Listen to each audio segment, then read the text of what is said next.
আবারও নতুন একটি কাজ নিয়ে চলে এলাম। তোমরা সবাই কেমন আছো? আশা করছি সবাই খুব ভালো আছো আর আমিও খুব ভালো আছি। আজকেও একটি একদম সিম্পল একটা ব্লাউজ তোমাদের সাথে শেয়ার করব। তো এই দেখো ব্লাউজটার লাইলিন কাপড় এখানে আমি ড্রয়িং করে রেখে দিয়েছিলাম আর সাথে ব্লাউজ পিসটাকেও দেখিয়ে দিলাম।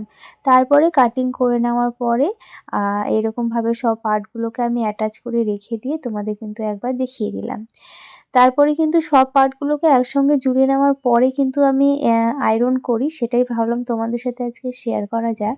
তো প্রত্যেকটা পার্টকে কিন্তু আমি সেলাই শুরু করার আগে ভালো মতন আয়রন করে নিচ্ছি। ব্লাউজ কাটিং করার পরে কিন্তু প্রত্যেকটা পার্টকে যদি পিন দিয়ে সেট করে রেখে দেওয়া যায় তাহলে কিন্তু সেলাই করার সময় খুব একটা টাইম লাগে না, তাড়াতাড়ি হয়ে যায়। তো এইটা কিন্তু একটা ছোট্ট টিপস, তোমরা কি এইভাবে কাজ করো? করলে কিন্তু আমাকে অবশ্যই জানাবে। তো দেখো একটা একটা করে সমস্ত পার্টগুলোকে আমি ভালো মতন আয়রন করে নিয়েছি। আর এখন আমার মেয়ে কিন্তু ঘুমিয়ে রয়েছে, সেই জন্য কিন্তু ও আমাকে বিরক্ত করছে না, আমি মন দিয়ে কাজটা করে নিচ্ছি। তো এইরকমভাবে কিন্তু সোজা দিকেও আমি আয়রন করে নেব আর উল্টো সাইডেও কিন্তু আয়রন করে নেব। প্রথমে উল্টো সাইডে করেছি, তারপরে কিন্তু সোজা দিকেও এরকম করে আয়রন করে নিচ্ছি। তারপরে দেখো এইটা কিন্তু নন প্যাডেড একটা ব্লাউজ ছিল। তো এই যে দেখো ব্লাউজটার সামনের পার্টটা হয়ে যাওয়ার পরে কিন্তু আমি ভাবলাম তোমাদের সাথে শেয়ার করি। এইখানে কিন্তু কোনো রকম কাপ আমি ইউজ করিনি। এটা কিন্তু নন প্যাডেড একদম। প্যাড ছাড়াই খাপগুলো কত সুন্দরভাবে বসেছে দেখো। এটাই ভাবলাম তোমাদের সাথে একটু শেয়ার করি। তো এই হচ্ছে ব্লাউজটির শাড়িটা। আর শাড়িটাও খুব সুন্দর ছিল। শাড়ির কালার কম্বিনেশন আর ব্লাউজটাও একদম সিম্পল ছিল। তো দুটোই বেশ সুন্দর লাগছে। তো তৈরি হওয়ার পরে ব্লাউজটা ভাবলাম তোমাদের একবার দেখিয়ে দিই ভালো করে।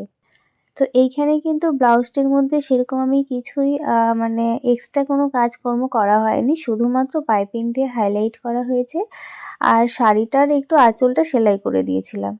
তো এখানে হুক টুক আমি সবকিছু লাগিয়ে নিয়েছি। সামনে ছিল ব্রা কাট আর ভেতরে ভেতরে বলতে সরি, পেছনে ছিল গোল গলা আর একটু ডিপ করে গোল গলা ছিল, খুব একটা ডিপও না। আর পেছনের গলা আর হাতাতে শুধুমাত্র পাইপিং দিয়ে এখানে হাইলাইট করেছি। এখানে পাইপিংটা আমি সিলভার কালারের ইউজ করেছি আর ডরিটাও কিন্তু সিলভার কালারের ইউজ করেছি। তো পাইপিং দেওয়ার জন্য কিন্তু ব্লাউজগুলো অনেকটাই সুন্দর লাগে দেখতে। মানে আমার আর কি পার্সোনালি এই জিনিসটা খুব ভালো লাগে। যেকোনো ব্লাউজে আমার মনে হয় একটু হালকার মধ্যে পাইপিং দিয়ে দিলে বেশি সুন্দর লাগে। এই ছিল ব্লাউজটির ফাইনাল লুক। তো ব্লাউজটি কেমন হয়েছে অবশ্যই কিন্তু কমেন্ট করে জানাবে। আর আয়রন করার টিপসটা তোমাদের কেমন লাগলো সেটাও কিন্তু কমেন্ট করে জানাবে।